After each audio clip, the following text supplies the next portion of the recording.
toaster strudels. Jude cackles and Remy turns around and punches Ty in the shoulder. Ow! Ty howls obnoxiously. What was that for? For saying shit about me I don't understand and probably don't want to know either. My eyebrows lift and a tiny smirk curves the corner of my lips. I know exactly what Ty's talking about, though I wish I fucking didn't. And he better write a personal letter to God thanking him for Remy's unexpected innocence, along with a request to forgive him for all his past and future sins.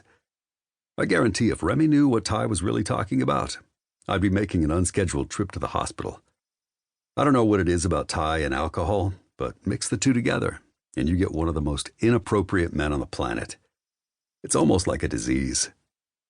Currently, we are on day 3 of my youngest brother's bachelor party extravaganza, and leading up to this day, I've endured over 48 hours of drunken debauchery, chaotic as hell nightclubs, and overly friendly strippers.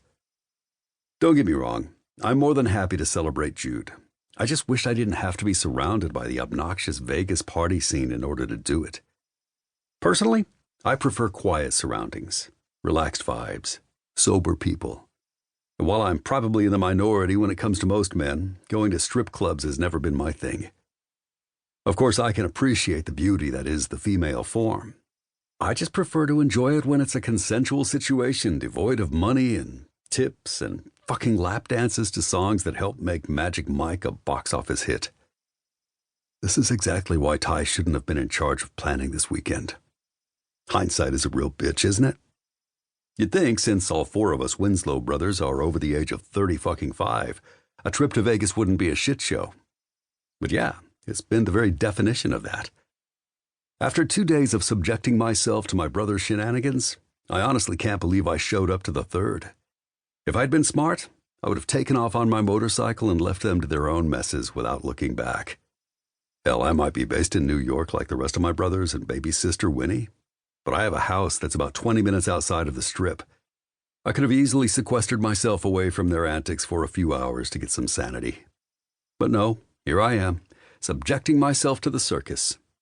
Sometimes my love for these jokers comes at the price of my own mental detriment. Drunken, sloppy, cackling brothers in tow, I head to the casino table that looks the most promising, the buzz of excitement and flashing lights ringing out all around us. I slide more than I probably should in cash across the felt to the dealer and sit down. It takes Ty a couple tries to land his ass on the chair, and the motion of its teeter throws Jude off balance on his feet.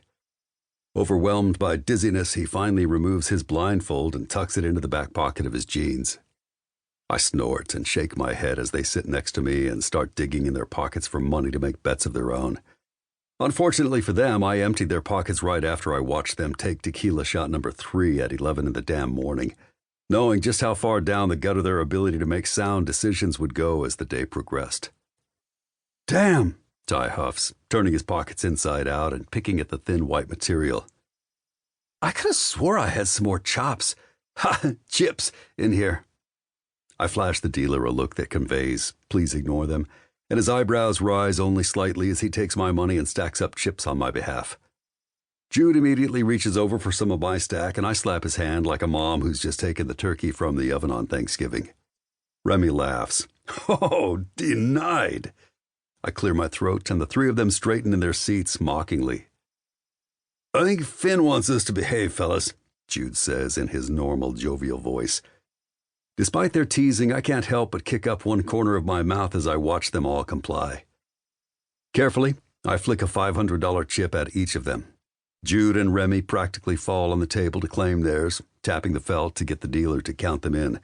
But Ty takes his and carefully, almost methodically, tucks it back into his pocket.